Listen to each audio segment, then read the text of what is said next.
ओम ज्ञानतिमिरान्धस्य ज्ञानञ्जनशलाकया चक्षुर्मिलितं येन तस्मै श्रीगुरुवे नमः। श्रीचैतन्यमनोभीष्टं स्थापितं येन भूतले स्वयं रूपः कदा मह्यं ददाति स्वपदान्तिकं।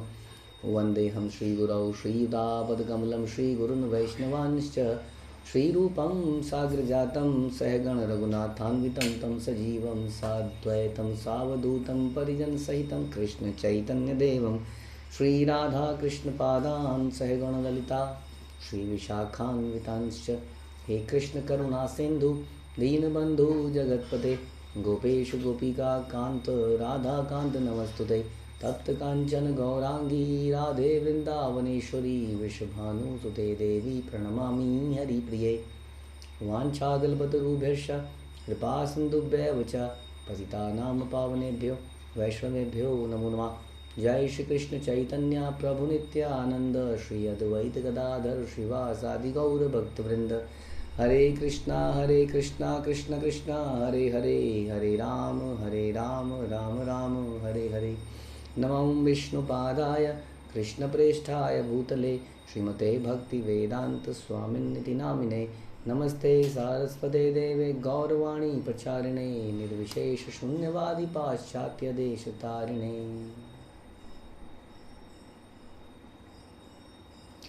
हरे कृष्ण। भगवद गीता अध्याय पहला श्लोक संख्या 26। तत्र पश्यत स्थितान् पार्थ पितरन्नथ पितामहान् आचार्यान् मातुलान् भ्रातॄन् पुत्रान् पौत्रान् सखीन् तथा श्वशुरान् सुहृदः च एव सैन्यो उभयो अपि। अर्जुन ने वहाँ पर दोनों पक्षों की सेनाओं के मध्य में अपने चाचा ताऊ पितामह गुरुओं मामाओं भाइयों पुत्रों पौत्रों मित्रों ससुरों शुभचिंतकों को देखा। तो पूरा खानदान ही लड़ने के लिए तैयार था। आपस की लड़ाई थी, घरेलू लड़ाई थी, हम जानते हैं, बट वो घरेलू लड़ाई ना होकर बहुत बड़ी लड़ाई बन गई थी। उसमें कई जगह के राजा महाराजा सब लोग वहाँ इन्वॉल्व हुए थे। एक तरह से पूरा संसार ही युद्ध के लिए उतारू था। तो बहुत भयंकर युद्ध होने वाला था। तो सारे लोग, तो इससे पहले हमने सुना कि अर्जुन ने बोला कि मेरा रथ जो है दोनों सेनाओं के बीच में ले जाओ। इस पूरे चैप्टर का शीर्षक भी यही है, अर्जुन द्वारा सैन्य निरीक्षण। तो अर्जुन की बड़ी उत्सुकता थी कि कौन लड़ना चाहता है, जरा देखें तो बेमतलब की लड़ाई कौन लड़ रहा है। भाईचारा करते बैठते आपस में सलाह मशवरा कर लेते, ये तुम ले लो ये मैं ले लूँ और काम हो जाता। पांडव ने तो ये भी कह दिया था हमें गाँव दे दो, एटलीस्ट 5 गाँव दे दो, हम क्षत्रिय हैं, हमारा कर्तव्य है राज्य चलाना। तो उनमें हम आइडियल स्टेट बनाएंगे, आइडियल विलेज बनाएंगे और प्रेरणा मिलेगी लोगों को।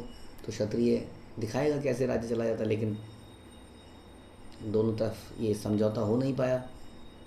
दुर्योधन एंड कंपनी कुछ भी देने को तैयार नहीं थे। तो अर्जुन बड़े उत्सुक थे जानने के लिए कि ऐसा क्या है, कौन है ये व्यक्ति जो इतना सारा लड़ने को तैयार है। जब उन्होंने देखा तो उन्होंने क्या देखा कि उन्होंने देखा कि तो सारे के सारे रिश्तेदार आ गए लड़ने के लिए।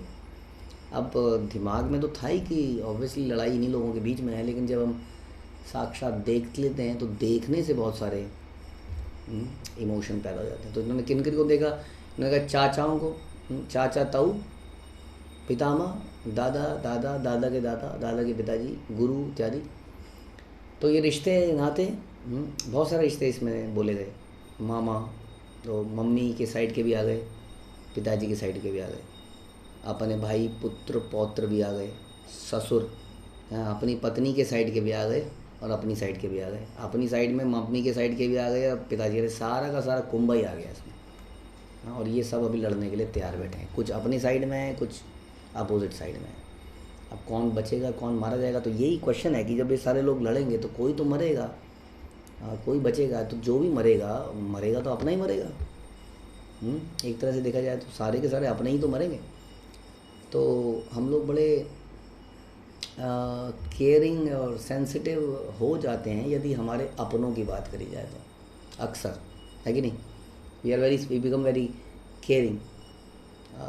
खून का रिश्ता, कोई और रिश्ता, शादी का रिश्ता, कोई यहाँ पर कुछ मैटीरियल रिलेशनशिप होता है, वहाँ पर हम पैसे भी दे देंगे, वहाँ पर हम समय भी दे देंगे, उनके प्रोग्राम में चले जाएंगे।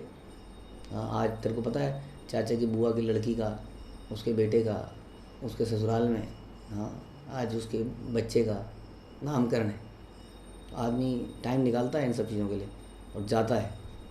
हाँ, और उसी के अगेंस्ट में कहीं पर कुछ स्पिरिचुअल गैदरिंग है, तो स्पिरिचुअल गैदरिंग में लोग कैसे आते हैं, जैसे कि क्या बोलेंगे, जानवर इकट्ठे होते हैं एक साथ, भेड़ वगैरह, भेड़ एक साथ चलते हैं, लेकिन फिर भी उनका कोई रिश्ता नहीं होता आपस में।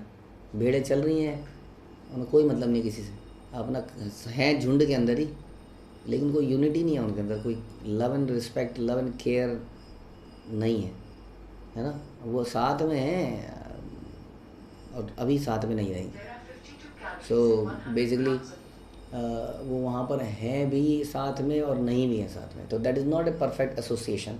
आपने सुना होगा कि एक होता है ग्रुप ऑफ पीपल और एक होता है मॉब, क्राउड, इंग्लिश के वर्ड।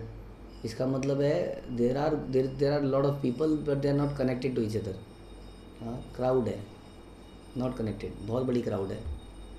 कोई पॉलिटिकल पार्टी आती है, कोई रैली करती है, बहुत बड़े लोग इकट्ठे होते हैं, लेकिन आपस में कोई रिश्ता नहीं है, खड़े हैं, किसी को कुछ मिल गया, कोई किसी लालच से आ गया, माना, अगर ऐसा है तो हम लोग स्पिरिचुअल जगत में कई बार एक साथ आते हैं, लेकिन हम वो रिश्ते नहीं बनाते हैं। लेकिन मटेरियल जगत में उन रिश्तों को हम बनाते हैं। अब रिश्तों से बड़ा लाभ होता है, रिश्ते चाहे खून के हों, चाहे हमारे द्वारा बनाए गए हों, उनसे प्रेम पैदा होता है, हम वी सर्व ईच अदर, बहुत लाभ है। अभी उसका अगर चर्चा करें तो बहुत लाभ है। When we are together, when we have a unity, when we are a group and not a crowd, तो इमोशनली, सोशली, कल्चरली हमें हर तरह से पोषण मिलता है। बट अगर हम क्राउड हैं तो we are good for nothing. वो भीड़ है, गर्मी पैदा करेगी, झगड़ा पैदा करेगी, और कुछ नहीं। तो ये हमें सोचना चाहिए कि हमारे इमोशन जो हैं, अक्सर हम जब स्पिरिचुअल गैदरिंग्स हैं, जैसे कि हम सत्संग करते हैं, साथ में बैठे हैं, कोई ग्रुप ऑफ डिवोटीज़ हैं जो साथ में डिवोशनल एक्टिविटीज़ की प्रैक्टिस कर रहे हैं, दे डोंट मेक रिलेशनशिप्स। वो आते हैं, सुनते हैं और निकल लेते हैं अपने अपने रास्ते में। हाँ, जबकि man is a social animal और woman, I mean human is a social animal कहते हैं। मतलब वो एक कोई सोशल नीड्स हैं, to talk to people, to meet with people, to greet with people, to eat with people, dance with people, है ना। दैट ये हमारी नेचुरल रिक्वायरमेंट्स हैं। अब अगर हम इसके लिए कुछ फैमिली नहीं बनाएंगे स्पिरिचुअल गैदरिंग में, तो हम अपनी फैमिली को याद करेंगे हमेशा ही। ऐसा ही होता है कि आदमी ज्ञान लेने के लिए आता है ऐसी गैदरिंग में, और ज्ञान लेने के बाद जब उसका एंजॉय करने का समय होता है तो वो अपनी फैमिली को ढूंढता है, तो अपनी फैमिली के साथ आउटिंग करना चाहता है, चलो कहीं चलते हैं फैमिली के साथ। अब समस्या क्या है, जो एक स्पिरिचुअलिस्ट है उसके लिए ऐसा बोला जाता है चैतन्य चरितमृत में इत्यादि जगहों में कि हमें वैष्णवों का सत्संग करना चाहिए। साधु संग साधु संग साधु संग हम सुनते हैं, सर्वशास्त्र कहे लव मात्र साधु संग सर्व सिद्धि है, कि साधु का संग बड़ा इंपॉर्टेंट है। अब हमने इस श्लोक को ऐसे समझ लिया कि लव मात्र, थोड़ा सा संग तो लेना है, प्रवचन सुना और चले गए, हो गया संग। उससे प्रॉब्लम क्या होती है कि जब हम वापस जाते हैं इस मेटेरियल जगत में, और इन मामाओं, चाचाओं, जो भी बोले गए, चाचा, ताऊ, पितामह, गुरु, मामा, भाई, पुत्र, पौत्र, मित्र, ससुर वगैरह, जब हम इस ग्रुप में दोबारा से जाते हैं तो ये ग्रुप हमारे अंदर अपनी कंडीशनिंग पैदा करते हैं, क्योंकि अब हमारी नीड थी एक कि हमें घूमने भी जाना है, हमें साथ में बैठ के खाना भी है, हमें कुछ दिल को हल्का करना है। हाँ, तो उसके लिए तो माँ ही याद आएगी ना। हाँ, शादी हो गई है, पति ने कुछ बोल दिया है, ससुर ने डांट दिया है, सास ने बोल दिया है, क्या खाना बनाने नहीं सिखाया तेरी माँ ने, तो मन किसके साथ हल्का करूँगा। नेचुरल नीड है कि नहीं है ही, तो माँ पे जाएगी। हाँ, लेकिन माँ क्या बोलेगी, जैसा होता है जनरली, माँ बोलेगी बेटा सुनने की ज़रूरत नहीं है तेरे को, जितना सुनेगी जितना दबेगी उतना दबा दी जाएगी, हम तेरे साथ हैं। अक्सर एग्जैक्टली इस तरीके से नहीं तो कुछ ऐसा हो जाता है कि चाहे हम उसको भड़काएं ना, लेकिन हम उसको सपोर्ट तो कर ही देते हैं। हाँ बेटा सही बात है, ऐसा तो नहीं करना, सही बात है। एक ये वर्ड है ना, सही बात है, ये बड़ा ही बिल्कुल बिना सोचे समझे बोल दिया जाता है। कोई आपसे ये भी कहेगा ना कि आज मेरा छत से कूदने का मन कर रहा है, सही बात है। मतलब आदमी किसी को कुछ बताना ही नहीं चाह रहा है ना, मुझे क्या पड़ी, इसका मतलब ये है कि मुझे क्या पड़ी है, हाँ सही बात है, हाँ सही बात है, हाँ सही बात है, अच्छा जी, हरे कृष्ण जी, जय राम जी की, सही बात है, बस ख़त्म।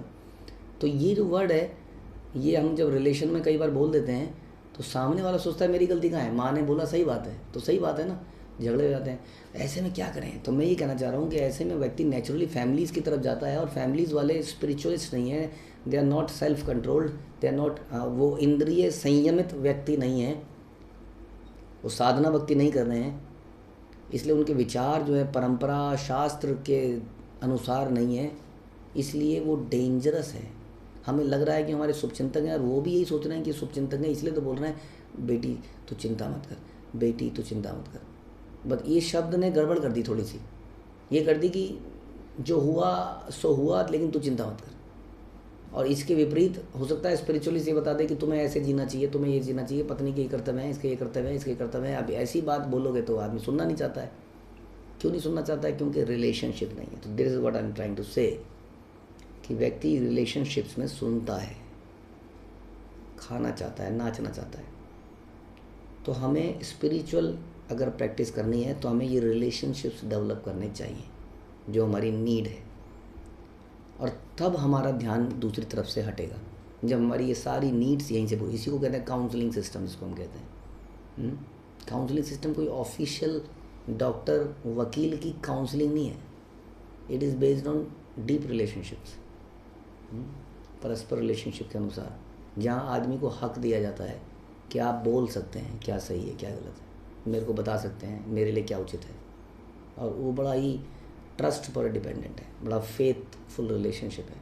इसलिए रूप गोस्वामी बोलते हैं कि ददाति प्रतिगणाति गुह्यम आख्याति पृच्छति भुंजते भोगते चे। वरना रूप गोस्वामी जैसा व्यक्ति जो रोज़ एक पेड़ के नीचे रहते थे, अगले दिन पेड़ बदल देते थे ताकि पेड़ से आसक्ति ना हो जाए, वो कह रहे हैं खाने पे बुलाओ, खाने पे जाओ।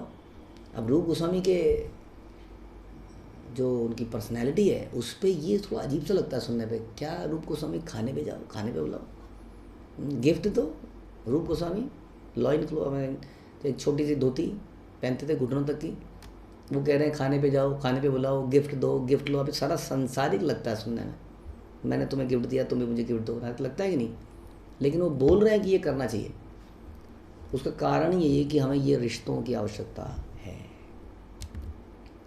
लेकिन ये रिश्ते केवल ब्लड के आधार पर नहीं बनते। हम ये बताने का प्रयास कर रहे हैं, ये रिश्ते किसी कॉमन आधार पर बनने चाहिए। हमारा कॉमन आधार है हमारे दादाजी, हम सब एक ही दादा के हैं, ये आधार बहुत स्ट्रांग नहीं है। दादाजी तो चल गए ना, तो चले गए, जब दादाजी चले गए तो आधार ही ख़त्म हो गया, तो अब तो लड़ेंगे ही नहीं। हम एक ही गांव के हैं, ये चलता नहीं है ना, आपने देखा है, थोड़ा बहुत चलता है बट इससे उतना डीप डेवलपमेंट होता नहीं है, ये टेम्परेरी है। वो कॉमन आधार चला जाता है कि नहीं? घर में जब कोई बड़ा बूढ़ा, हमारे पिताजी चले जाते हैं तो बच्चे लड़ लेते हैं, अब पिताजी आधार थे, लेकिन जब वो आधार कृष्ण होता है तो कहीं नहीं जाता है, वो हमेशा बना रहता है। इसलिए ये रिलेशनशिप भी हमेशा बने रहते हैं। यदि वो कृष्ण पर आधारित हैं तो वो हमेशा बने रहते हैं, और जब ये रिलेशन हमेशा बने रहते हैं तो इंसान की ये जो रिलेशनशिप की नीड्स हैं ये समाप्त हो जाती हैं, इसका पोषण हो जाता है। इसलिए श्रवण कीर्तन में, भक्तों के संग में, भक्ति के प्रोसेस में हमें ये रिलेशनशिप बनाने चाहिए। Rather we should make a deep relationship. People कहते हैं नहीं, ज़्यादा रिलेशनशिप बनाएंगे तो वैष्णव अपराध होंगे, लेकिन शास्त्र कुछ और बताता है। शास्त्र कहता है कि ये भक्तों के साथ गहरे रिश्ते हमें तार देते हैं और संसारिक लोगों के साथ गहरे रिश्ते हमें फंसा देते हैं। जैसे कि अर्जुन यहाँ फंस गया है। अर्जुन को अपने ताऊ, चाचा, पितामह, गुरु, मामा, भाई, पुत्र, पौत्र, मित्र, ससुर, शुभचिंतक दिख रहे हैं। इसलिए कुछ होगा। जब हम अपने इन स्पिरिचुअल रिश्तों से हटते हैं, जो कि दिव्य लोग हैं, इंद्रियों को वश में करने का प्रैक्टिस कर रहे हैं, even if they are not, अभी पूरी तरह से कंट्रोल नहीं किया है, उनका आधार सबका कृष्ण है, जीवन का पर्पस उच्चतम है, उसके अगेंस्ट में भाई, पुत्र, पौत्र, मित्र, ससुर इत्यादि, इन सब का पर्पस ज़िंदगी में आनंद लेना है, इंजॉय करना है, पर्पस ही डिफरेंट है। तो ये जो रिश्ते अभी हम अर्जुन ने देखे, ये रिश्ते चलते नहीं हैं। इसका लाइव एग्जाम्पल है कि ये सारे रिश्तेदार आज ज़मीन के लिए आपस में लड़ने को, मारने के लिए कुरुक्षेत्र में खड़े हैं। ये इन रिश्तों की सच्चाई है। इसलिए हम इसको समझें और अर्जुन की तरह ही गलती ना करें। हरे कृष्णा। श्रील प्रभुपाद की जय। भगवद गीता की जय।